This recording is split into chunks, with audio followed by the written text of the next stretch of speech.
Plant growth and development. You have already studied the organization of a flowering plant in chapter 5. Have you ever thought about where and how the structures like roots, stems, leaves, flowers, fruits and seeds arise, and that too in an orderly sequence? You are by now aware of the terms seed, seedling, plantlet, mature plants. You have also seen that trees continue to increase in height or girth over a period of time. However, the leaves, flowers and fruits of the same tree not only have limited dimension but also appear and fall periodically and sometimes repeatedly. Why does vegetative phase precede flowering in a plant? All plant organs are made up of a variety of tissues. Is there any relationship between the structure of a cell, a tissue, an organ and the function they perform? Can the structure and function of these be altered? All cells of a plant are descendants of the zygote. The question is then why and how do they have different structural and functional attributes?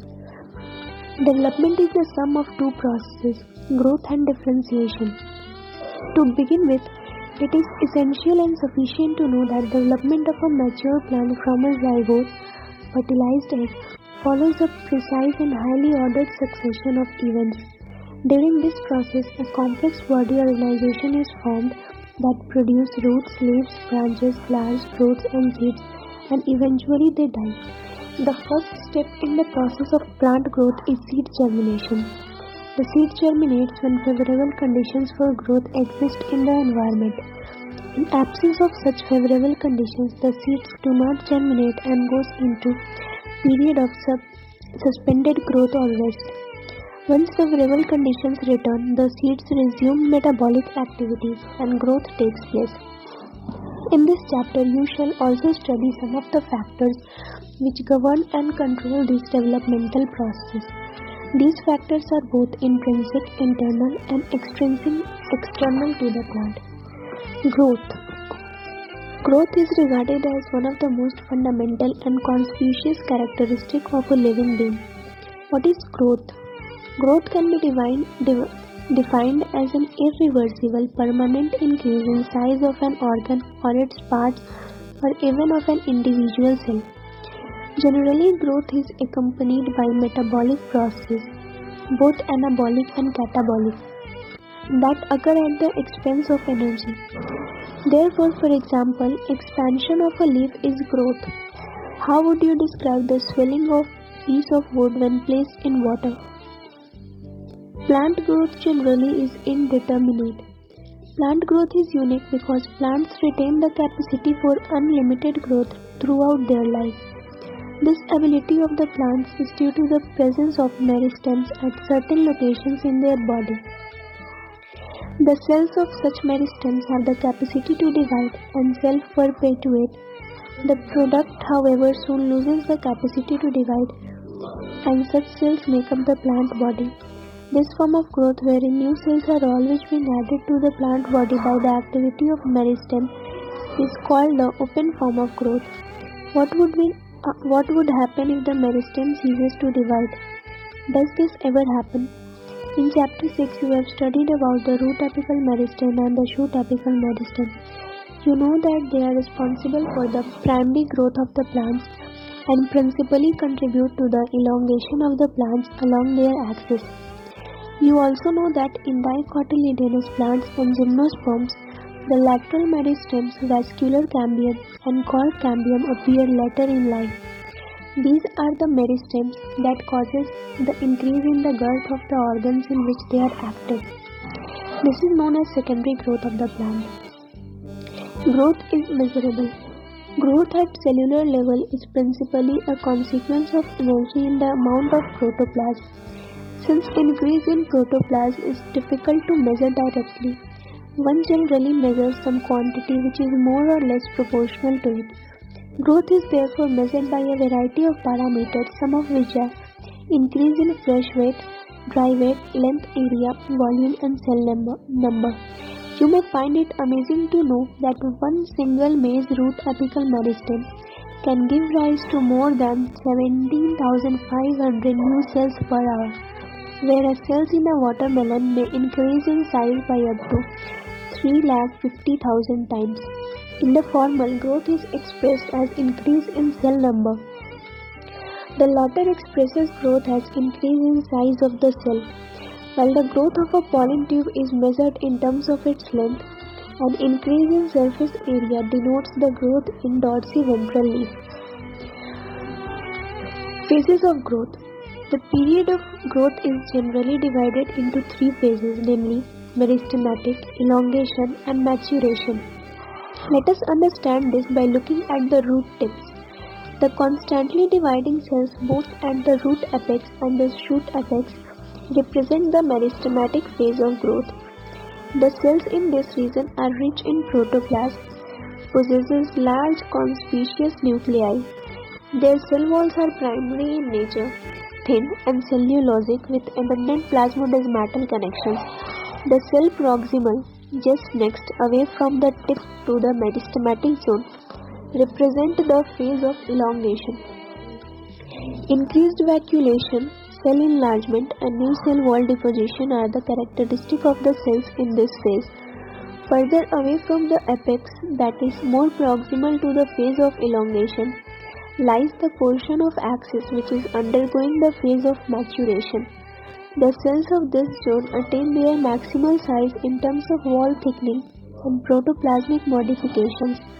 Most of the tissues and cell types you have studied in chapter 6 represent this phase. Growth rates. The increased growth per unit time is termed as growth rate. Thus, rate of growth can be expressed mathematically. An organism or a part of the organism can produce more cells in a variety of ways. The growth rate shows an increase that may be arithmetic or geometrical. In arithmetic growth following mitotic cell division, only one daughter cell continues to divide while the other differentiates and matures. The simplest expression of arithmetic growth is exemplified by a root elongating at a constant rate. Look at figure 15.5. On plotting the length of the organ against time, a linear curve is obtained. Mathematically, it is expressed as Lt is equal to L0 plus RT. Lt is equal to length at time t, L0 is equal to length at time 0, R is equal to growth rate or elongation per unit time.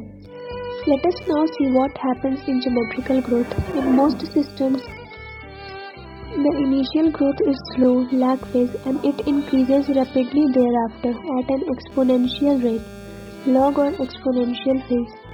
Here both the progeny cells following mitotic cell division retain the ability to divide and continue to do so. However, with limited nutrient supply, the growth slows down leading to a stationary phase.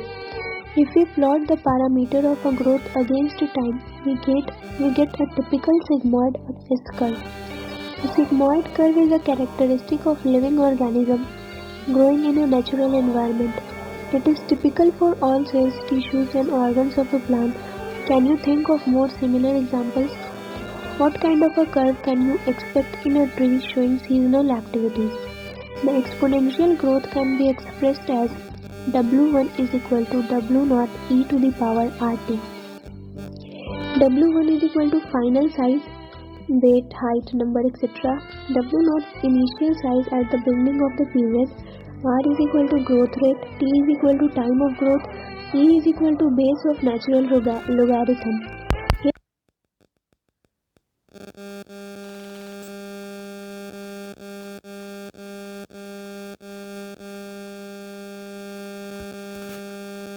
R is the relative growth rate and is also the measure of the ability of the plant to produce new plant material, referred to as efficiency index. Hence, the final size W1 depends on the initial size W0. Quantitative comparison between the growth of living system can also be made in two ways. First, measurement and the comparison of total growth per unit time is called the absolute growth rate. Second, the growth of the given system per unit time expressed on a common basis. Example, per unit initial parameter is called the relative growth rate. In figure 15.7, two leaves A and B are drawn that are of different sizes. but shows absolute increase in area in the given time to give leaves, A1 and B1. However, one of them shows much higher relative growth rate. Which one and why? Conditions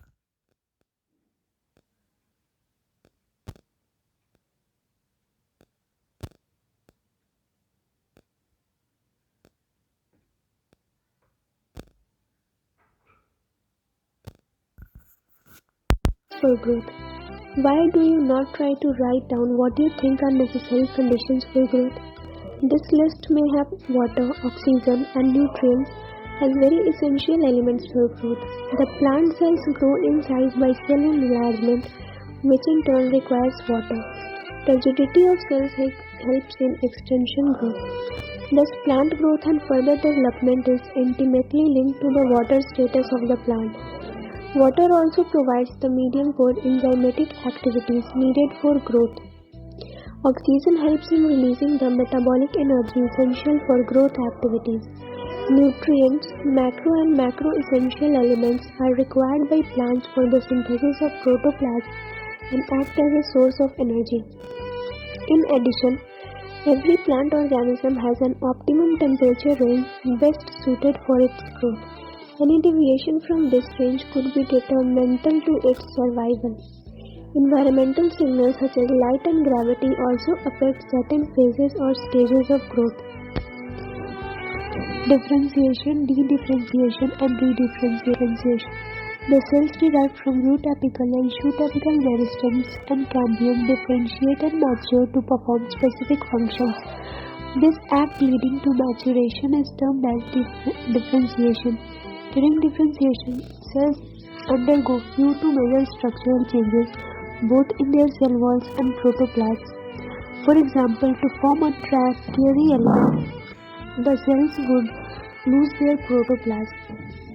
They also develop a very strong elastic lignocellulosic secondary cell walls to carry water to long distances even under extreme tension.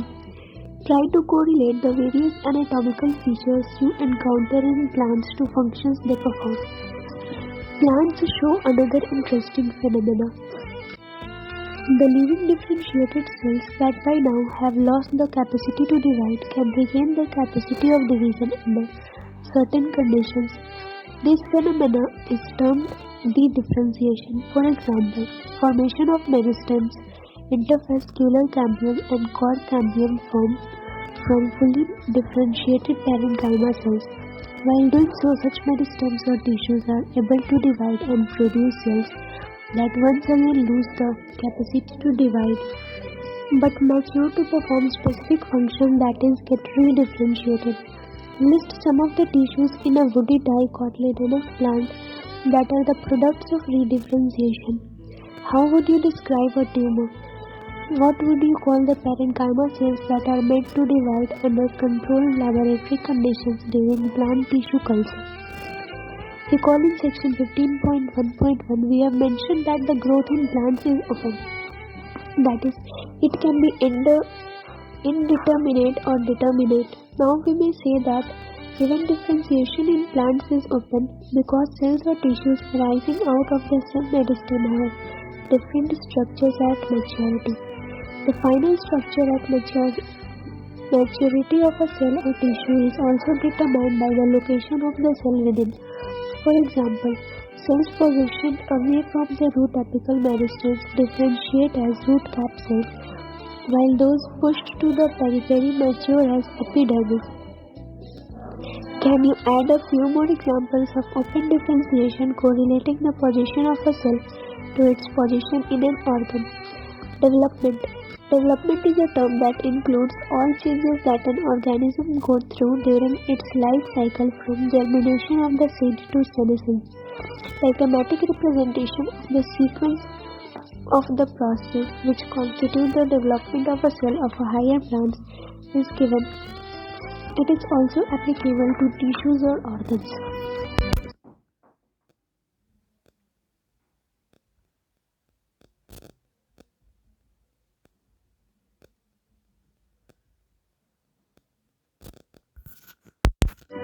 Plants follow different pathways in response to environment or phases of life to perform different kinds of structures.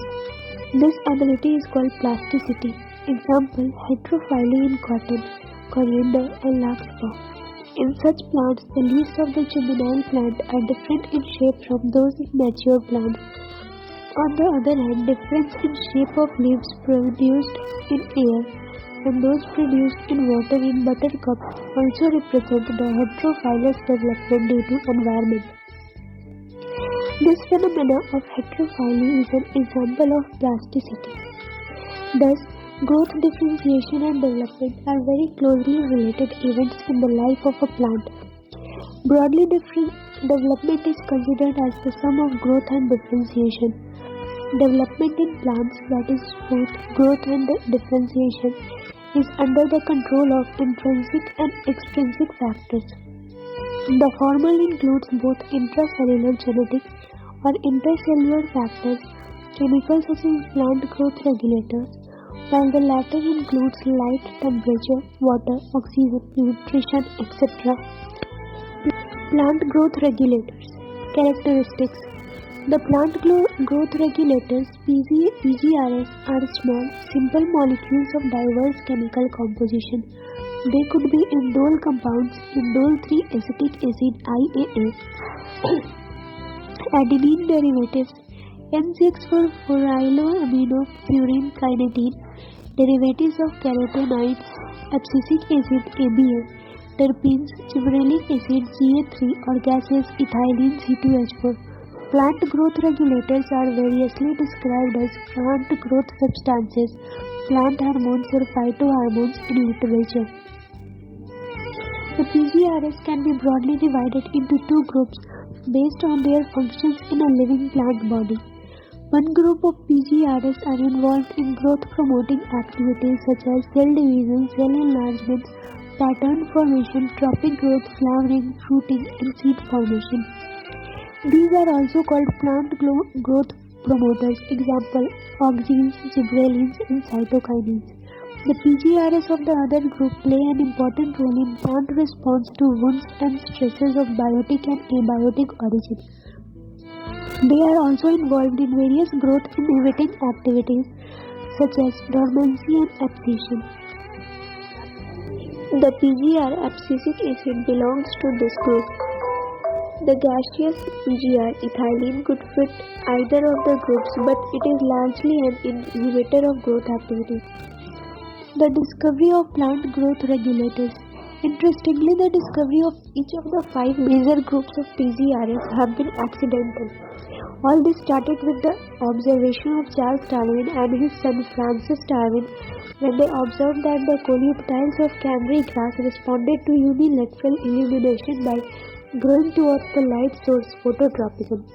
After a series of experiments, it was concluded that the tip of coleoptile was the site of transmittable influence that caused the bending of entire coleoptile. Auxin was isolated by F.W. Wendt from tips of coleoptile of oat seedlings. The Bacanic foolish seedling disease of rice seedlings was caused by a fungal pathogen Gibberella fusiculae. E. Kurosawa, 1926, reported that the appearance of symptoms of the disease in rice seedlings when they were treated with sterile filtrates of the fungus. The active substances were later identified as gibberellic acid. F. Skoog and his co-workers observed that from the internodal segments of tobacco stems, the callus, a mass of undifferentiated cells, proliferated only if, in addition to auxins, the nutrient medium was supplemented with one of the following: extract of vascular tissues, yeast extract, coconut milk or DNA. Miller at 1955 later identified and crystallized the cytokinesis promoting active substance that they termed kinetine. During mid-1960s, 3 independent researchers reported the purification and chemical characteristic of 3 different kinds of inhibitors: inhibitor V, abscissation 2 and dormine. Later, all the 3 were proved to be chemically identical. It was named abscisic acid ABA. H.S. Cousins, 1910, confirmed the release of a volatile substance from ripened oranges that hastened the ripening of stored unripened bananas. Later, this volatile substance was identified as ethylene, a gaseous PGR. Let us study some of the physiological effects of these 5 categories of PGRs in the next section.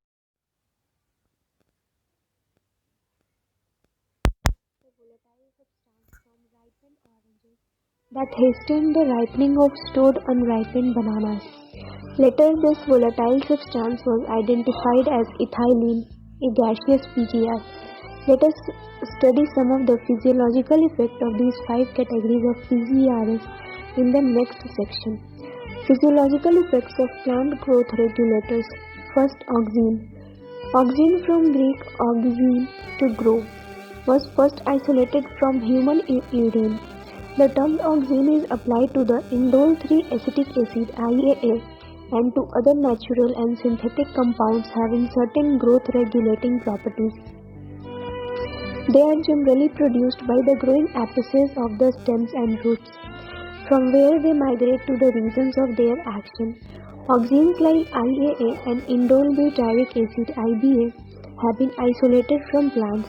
NAA, naphthalene acetic acid, and 2,4-D, 2,4-dichlorophenoxyacetic are synthetic auxins. All these auxins have been used extensively in agricultural and horticultural practices. They help to initiate rooting in stem cuttings, an application widely used for plant preparation. Auxins promote flowering, example in pineapples.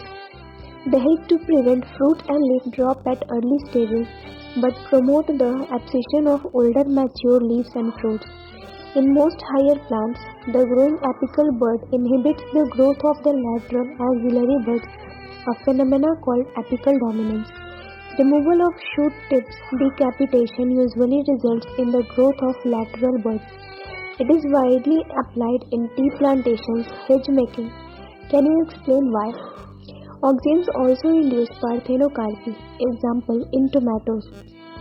They are widely used as herbicides. 2,4-D, widely used to kill dicotyledonous weeds, does not affect mature monocotyledonous plants. It is used to prepare weed-free lawns by gardeners. Auxin also controls xylem differentiation and helps in cell division. Gibberellins. Gibberellins are another kind of promotory PGR. There are more than 100 gibberellins reported from widely different organisms such as fungi and higher plants. They are denoted as GA1, GA2, GA3 and so on. However, gibberellic acid GA3 was one of the first gibberellins to be discovered and remains the most intensively studied form. All GAs are acidic. They produce a wide range of physiological response in the plants. Their ability to cause an increase in length of axis is used to increase the length of grapes stalks. Gibberellins cause fruit-like apple to elongate and improve its shape. They also delay senescence. Thus, the fruits can be left on the tree longer so as to extend the market period. GA3 is used to speed up the malting process in brewing industry. Sugarcane stores carbohydrate as sugar in their stems. Spraying sugarcane crop with gibberellins increases the length of the stem, thus increasing the yield by as much as 20 tons per acre. Spraying juvenile conifers with GAs hastens the maturity period, thus leading to early seed production. Gibberellins also promotes bolting, internode elongation just prior to flowering in beet, cabbages and many plants with rosette habit. Cytokinins. Cytokinins have specific effects on cytokinesis and were discovered as kinetin, a modified form of adenine or purine, from the autoclaved herring sperm DNA. Kinetin does not occur naturally in plants.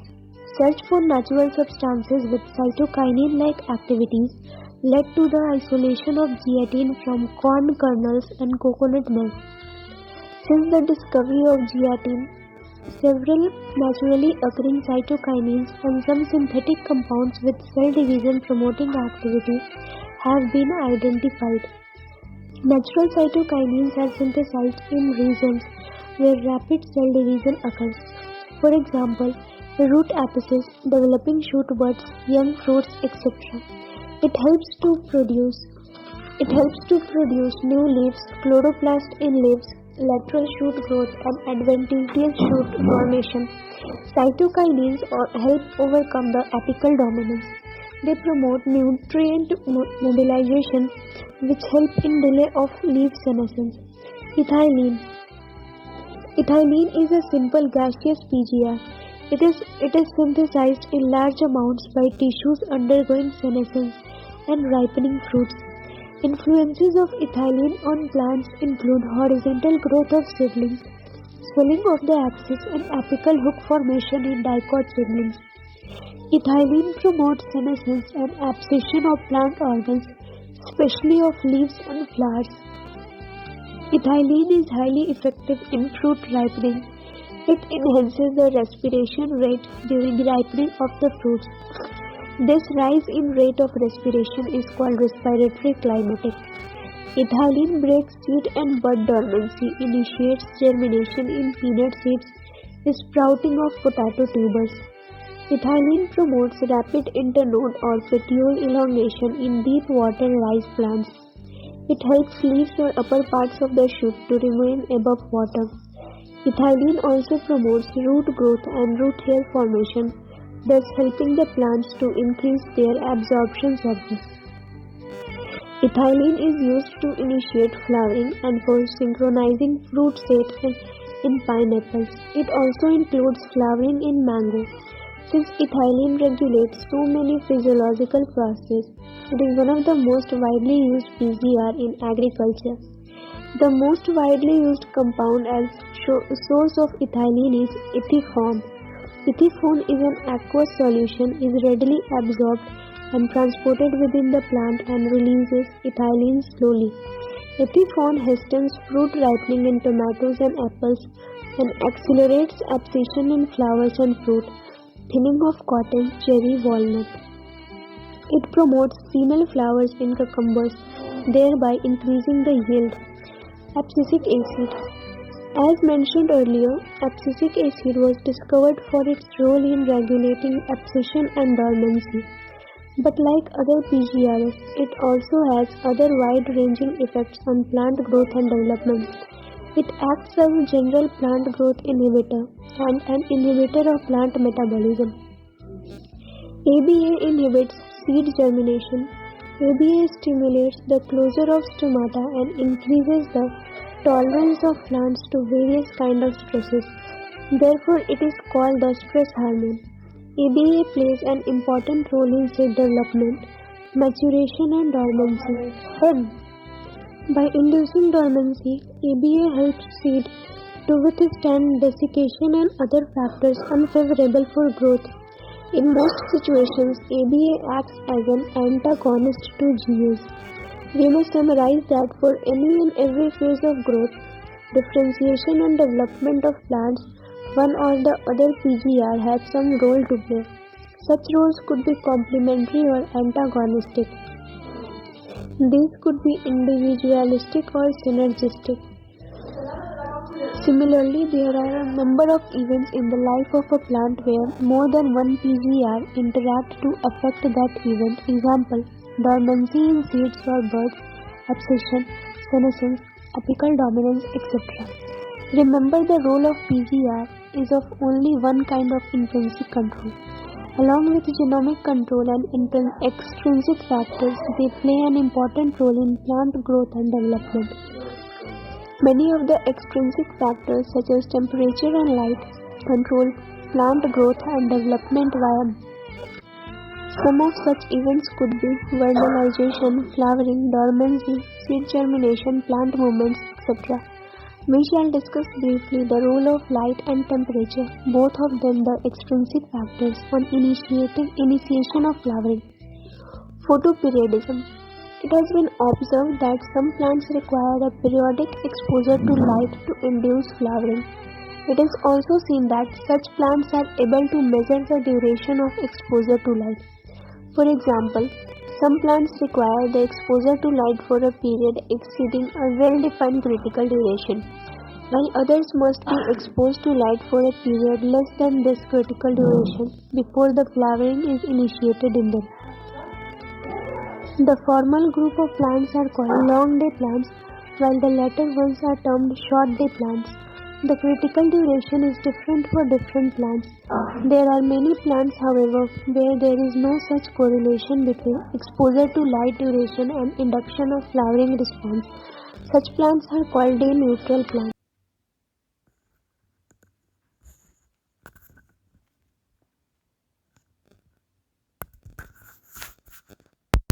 It is now also known that not only the duration of light period, but that the duration of dark period is also of equal importance.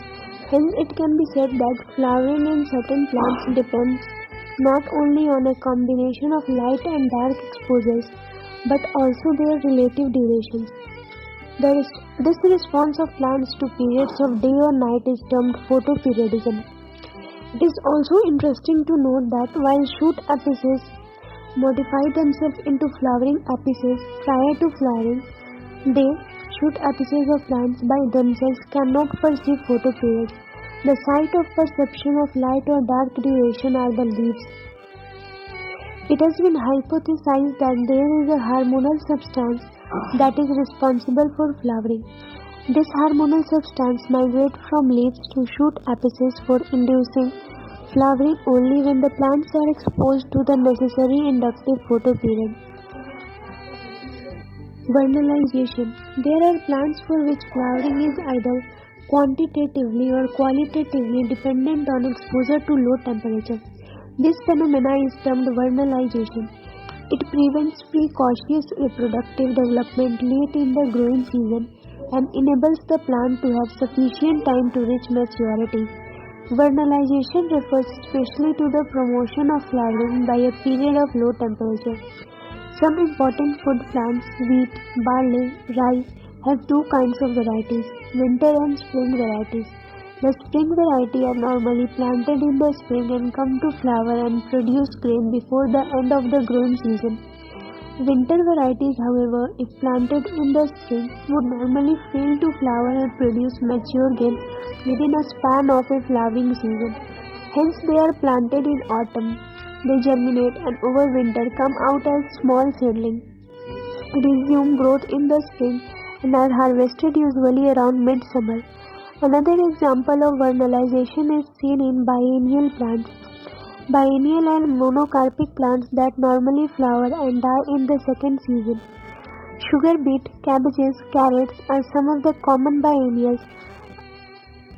Subjecting the growth of a biennial plant to a cold treatment stimulates a subsequent photoperiodic flowering response.